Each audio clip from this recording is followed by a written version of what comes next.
জামিন শুনানি হয়েছে, রাষ্ট্রপক্ষ আপত্তি দিয়েছেন, বলেছেন যে এটা রাষ্ট্রদ্রোহী মামলা, এটা যাবজ্জীবন সাজা, এই কারণে শুনানি জামিন নামঞ্জুর হয়েছে এবং ওনার মামলা আজকে নিষ্পত্তি হয়ে গেছে এবং এটা অত্যন্ত শান্তিপূর্ণভাবে শুনানির মাধ্যমে মামলা নিষ্পত্তি হয়েছে।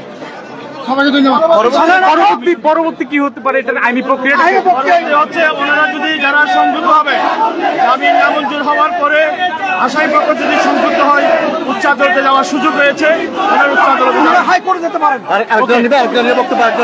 আরেকজন বলুন না, আরেকজন ওদের জামিন শুনানি হওয়ার পর ওই পক্ষের বক্তব্য শুনে আইনজীবী তারা এনগেজ ছিল,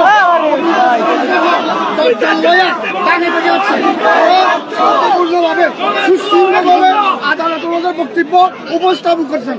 শেষ পর্যায়ে রাষ্ট্রপক্ষে মহানগর বিপি অভিযোগ ভূঁইয়া উনি রাষ্ট্রপক্ষের যে সেকশনগুলো আছে ওই সেকশন কোট করে এই মামলায় 126 ক এই মামলাগুলিতে যাবজ্জীবন কারাদণ্ডের মামলা, সেই কারণে উনি জামিন আমাদের নামঞ্জুর দিয়েছেন। উভয় পক্ষের বক্তব্য শুনে সন্তুষ্টি হয়ে আবেদন নামঞ্জুর করেছেন। ভাই একটু বলবেন যে আসামি পক্ষের লয়াররা তারা কি আর্গু করেছেন, বিপরীতে ছিল যে ওনারা আসামি পক্ষের আইনজীবীরা যেহেতু আসামির পক্ষে জামিন চেয়েছেন, তাদের নিজস্ব গ্রাউন্ড দিয়ে ওনারা জামিনটা চেয়েছেন। ওনারা আদালতে বলতে চেয়েছেন যে ওই দিনের যে ঘটনা, সেই ঘটনার সাথে ওনারা জড়িত ছিল না, এই কথাটা ওনারা বলেছেন।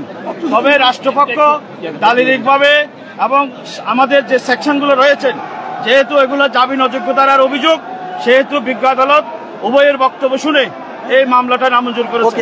শুধু জামিন অযোগ্য নয়, এগুলি যাবজ্জীবন কারাদণ্ড এইরকম অপরাধ। এই জন্য